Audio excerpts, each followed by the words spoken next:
Acerquémonos confiadamente al trono de su gracia. Alimentemos nuestro espíritu y crezcamos juntos en la palabra de nuestro Señor Jesús. Bienvenido a la reflexión de hoy. Gracias, hermanos, por acompañarnos nuevamente a la reflexión de este día de su iglesia Kemuel. Y déjeme contarle que su iglesia este mes está de fiesta. En octubre estamos celebrando el 23 aniversario de su iglesia. Hermanos, toda una vida definitivamente. Muchos de nuestros hijos están más pequeños que nuestra propia iglesia, así que démosle gracias al Señor porque tenemos una iglesia donde congregarnos, a donde escuchar palabra, a donde escuchar la sana doctrina en plena libertad. Y bendiga a su iglesia. Ore por nuestro pastor, ore por este ministerio, por esta obra, para que sea el Señor el que nos dé mucho más años para predicar la palabra de Dios en este país y para todo el mundo, ¿por qué no? Así que vamos a darle gracias al Señor y también vamos a escuchar la reflexión de este día. Y la reflexión de ahora es: no solo hay que orar. Hay que hacer más cosas además de orar, mi hermano. Hay que hacer más cosas. Y algo bien importante, hay que orar, pero orar bien. Porque muchas veces oramos, pero oramos mal. Así que vamos a comenzar. Y fíjese que Jesús fue acompañado de 12 hombres en su vida. En su ministerio, no en su vida, en su ministerio. Lo acompañaron 12 discípulos que él seleccionó, y él los seleccionó con una finalidad importante. Y estos 12 hombres vivían con él, estos 12 hombres compartían con él, comían con él, pasaban las 24 horas del día con él, viajaban con él, lo conocían en gran manera, y él conocía de ellos también todas sus fortalezas y también todas sus debilidades. Los aprendió a conocer porque él era Dios y entonces él es Dios. Entonces, en esa intimidad con Jesús, en esa cercanía con Jesús, en eso de ver cómo él actuaba, cómo él se comunicaba, cómo él hacía las cosas, cómo él vivía su día a día, en todo eso hay algo bien importante. Hay una pregunta que a mí me sorprende porque yo nunca me imaginé que estos hombres, después de tener esta cercanía y esta intimidad con nuestro Señor Jesucristo, le iban a hacer esta pregunta. Y fíjese, la petición que le hicieron, mejor dicho, porque no es una pregunta, es: Señor, enséñanos a orar. Y yo digo, ¿por qué le pidieron esto? Si realmente ellos no eran una banda de ateos, mi hermano, ellos eran judíos. Y en la cultura judía, la oración es como tomar agua, es como comer. Los judíos oran constantemente y tienen sus rituales religiosos bien marcados, bien delimitados, bien hechos. Los tienen. Entonces, estos hombres no eran ateos, estos hombres eran judíos. Yo creo que ellos oraban. Pero, ¿por qué le dicen a Jesús: enséñanos a orar? Y esto me lleva a pensar que la petición es porque Jesús oraba de manera diferente que este grupo de 12. Jesús, el lenguaje que tenía al momento de orar era totalmente diferente a lo que ellos estaban acostumbrados o de niños les habían enseñado o lo que la cultura les había mostrado. Ellos veían a cómo Jesús se dirigía al Padre, cómo Jesús oraba, y era algo totalmente diferente a lo que ellos hacían. Entonces, ellos sabían que no solamente basta con orar, que no solamente basta con decirle palabras a Dios o con doblar rodillas y decirle todo lo que necesitamos, que a veces es una gran lista de peticiones las que le hacemos a Dios, que no solamente basta con comenzar a llorar en la presencia de Dios para decirle lo que realmente sentimos, que no solamente es eso, sino que hay que ascender a un nuevo nivel esa oración.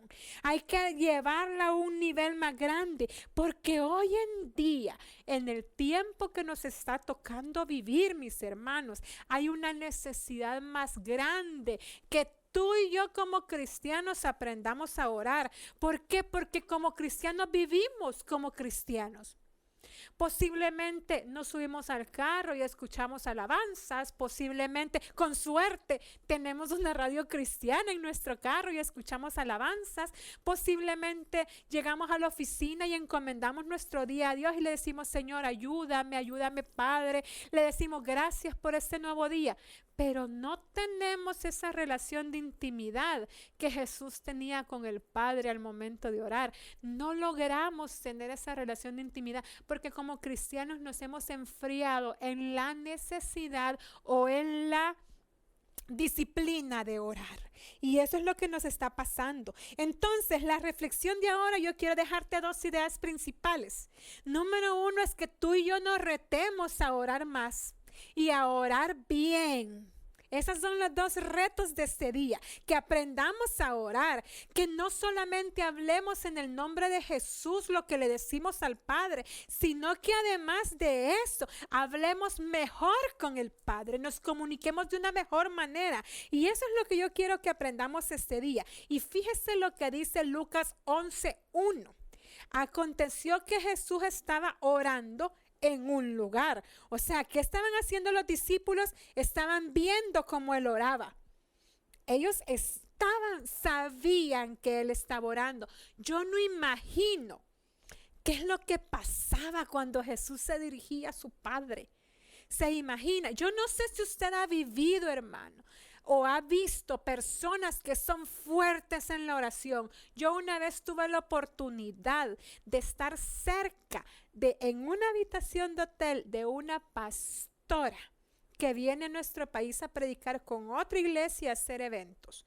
Y me dijeron en ese momento, ahorita no se le puede molestar porque ella está orando.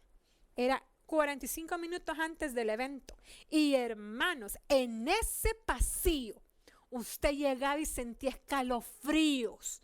Estaba la presencia de Dios en ese lugar. Yo no sé si usted ha tenido la oportunidad de conocer a personas fuertes en la oración, pero no a personas que hablan lindo, sino que a personas que son fuertes en la oración, en dirigirse al Padre. Pero nada de todo lo que ellos tienen es diferente a lo que nosotros tenemos, a excepción de un corazón dispuesto para poder lograrlo. Entonces, ¿qué dice Lucas 11:1? Aconteció que Jesús estaba orando en ese lugar y cuando terminó, uno de sus discípulos le dijo, Señor, enséñanos a orar, como también Juan enseñó a sus discípulos. Entonces, las ideas que yo quiero dejarte ahora son diferentes ideas que yo tengo de por qué nosotros como cristianos no oramos bien. No oramos o no nos dirigimos al Padre de manera correcta. Y fíjese, la primera idea es cuidado con la oración sin puntería. Porque muchas veces nosotros oramos y no oramos con puntería. Un gran predicador, Spurgeon, dijo, imagínese si usted hubiera contestado con un sí todas las peticiones que le ha hecho su hijo. Al igual, imagínese si Dios te hubiera contestado con un sí todas las que tú le has pedido. Muchos de nosotros estaríamos en ruina. Y cuando yo leí esto de este predicador, yo realmente comencé a ver todas esas oraciones que Dios no me ha contestado. Y realmente muchas de esas oraciones son oraciones sin puntería, hermano. Son oraciones donde realmente yo estoy orando por algo que no me conviene o que Dios no quiere darme. Entonces el libro de Santiago capítulo 4 verso 3 nos dice, pedís y no recibís porque pedís mal para gastar en vuestros deleites. Fíjese algo bien importante. Hay muchas oraciones que nosotros levantamos a Dios y no son contestadas. Yo me imagino que allá en el cielo ha de haber un archivo y un archivo inmenso donde Dios va agarrando esa oración y la va tirando ahí, porque no es una oración que nos conviene. Nosotros elevamos esas oraciones y se las decimos a Dios, pero realmente son oraciones sin puntería, y eso es lo que a muchos de los cristianos nos pasa. Y yo quiero también que analicemos algo bien importante que yo leí en un libro. Hay dos tipos de oraciones: erradas o equivocadas. Las oraciones antibíblicas y las oraciones extrabíblicas. ¿Cuáles son las oraciones antibíblicas? Son las que transforman o transportan nuestros deseos humanos, pero esos deseos humanos chocan con la voluntad de Dios. Óigame esto, las oraciones antibíblicas son las que transportan nuestros deseos humanos. O sea, usted y yo comenzamos a orar por lo que nosotros queremos, por los anhelos de nuestro corazón, pero los anhelos de nuestro corazón chocan con la voluntad de Dios en nuestras vidas.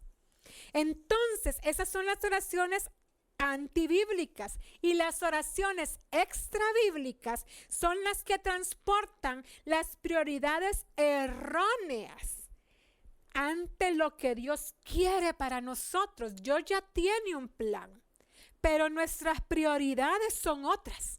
Nuestros planes son otros, nuestros anhelos son otros, nuestros deseos son otros, y eso lo estamos diciendo en oración. Entonces Dios lo escucha y dice: sí, hija, me lo estás pidiendo, me lo estás implorando, lo estás clamando, lloras todos los días por eso, pero eso no es lo que yo tengo preparado para ti.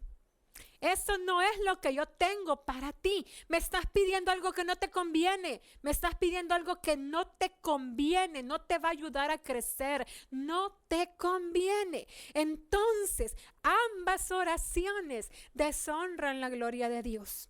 Ambas oraciones no van de la mano con lo que Dios quiere hacer en nuestras vidas. Ambas oraciones van al cielo, pero no descienden en nuestra petición. Ambas oraciones no tienen como base la gloria de Dios. Tienen como base la gloria humana, nuestro bienestar, nuestro deseo, nuestro anhelo, lo que yo quiero, lo que yo anhelo, lo que yo deseo, lo que yo necesito, mis sueños, mis anhelos, mis peticiones. Pero no las alineamos con los anhelos, los deseos y los planes que Dios tiene para nuestras vidas. Entonces, Spurgeon decía: prefiero enseñar a un hombre a orar que a 10 hombres a predicar.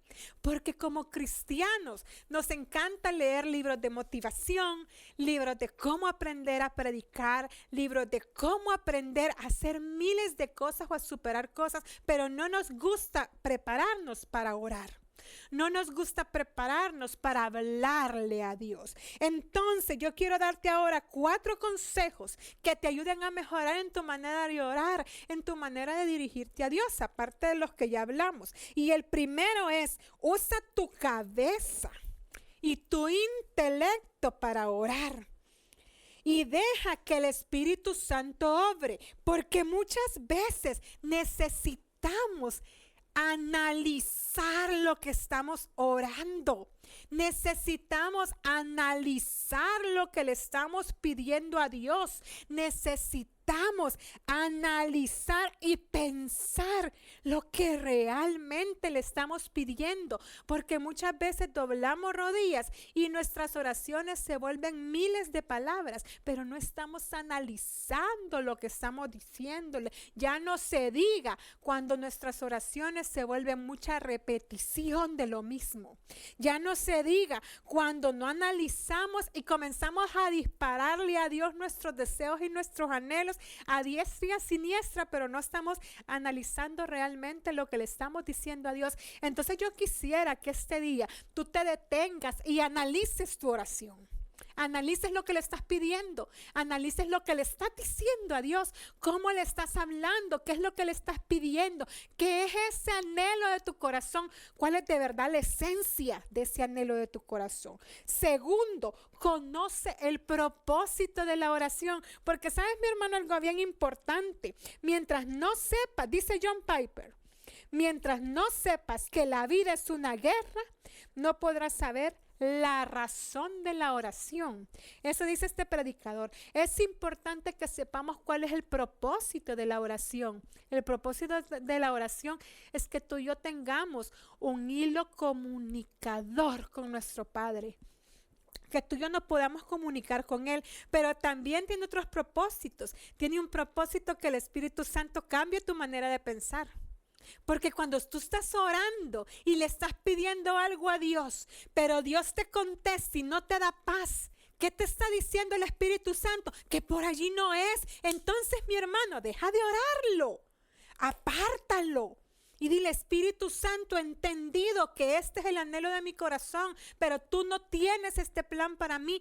Lo quito, lo aparto, lo descarto, aunque duela, porque el Espíritu Santo te está diciendo que Él tiene otros planes para ti y los planes de Él son perfectos, mi hermano. Los planes de Él son siempre para bien. La oración sirve también para bajar tu corazón y unirlo con tu pensamiento, porque también nos sucede que analizamos lo que decimos, pero lo que decimos no está enlazado con lo que realmente estamos sintiendo. Entonces nos sirve para bajar el corazón y el conocimiento que tenemos en la cabeza lo bajamos al corazón. Y también lo enlazamos. Fíjense lo que dice Filipenses 2:13. Porque Dios es el que en vosotros produce así el querer como el hacer por su buena voluntad. Cuanto más Biblia usted le ponga a su oración, más la oración va a estar dirigida como Dios quiere. Así que agarre la Biblia, escudriñe la Biblia, vea qué es lo que Él quiere. Profundicemos en la palabra de Dios, profundicemos realmente en lo que Dios quiere que cambiemos. En el Sermón del Monte Jesús dijo, y orando no uséis vanas repeticiones como los gentiles que piensan por su palabrería serán oídos. No hagáis pues semejante a ellos, porque vuestro Padre sabe que de qué cosas tenéis necesidad antes de que vos lo pidieres. Y ahí está el meollo del asunto, mi hermano. Ese es el punto importante. Dios sabe de lo que tenemos necesidad. Tenemos que adentrarnos a la palabra, memorizar nuestras promesas y perseverar en la oración. Colosenses 4:2 dice, persevera en la oración, velando en ella con acción de gracias. Así que, hermanos, no se canse de orar, aunque no reciba respuesta, pero sobre todo analice la oración que está haciendo. Pídale dirección al Espíritu Santo. Dígale al Espíritu Santo que le hable si realmente esa oración está alineada con los planes de Dios o realmente la oración que tú y yo estamos haciendo está fuera de glorificar a Dios, porque todo nuestro accionar, toda nuestra vida, nuestras vivencias tienen que ser para glorificar el nombre de Dios. Vamos a orar, hermanos. Gracias, Padre, te doy por este día, Señor. Gracias, Padre, porque con tu palabra nos muestras, Padre, qué tenemos que hacer y cambiar en nuestro vivir. Te pido de manera especial, Señor, le des pensamientos a mis hermanos para cambiar lo que tú quieres que cambiemos, Señor. Y haga esta oración conmigo si no tiene a Cristo en su corazón. Yo lo invito a que lo haga, que tome la mejor decisión de su vida. Amado Padre, yo te recibo hoy como mi único y suficiente Salvador personal. Creo que eres Dios, que moriste en la cruz por mis pecados y que resucitaste el tercer día. Me arrepiento, soy pecador. Entra en mi vida y en mi corazón. Dame esa salvación preciosa, perfecta y por fe. En el nombre de Jesús. Amén. Bueno, hermanos, gracias por habernos acompañado este día. Gracias por haber estado con nosotros. Lo esperamos nuevamente en la reflexión del día de mañana. Que el Señor les bendiga.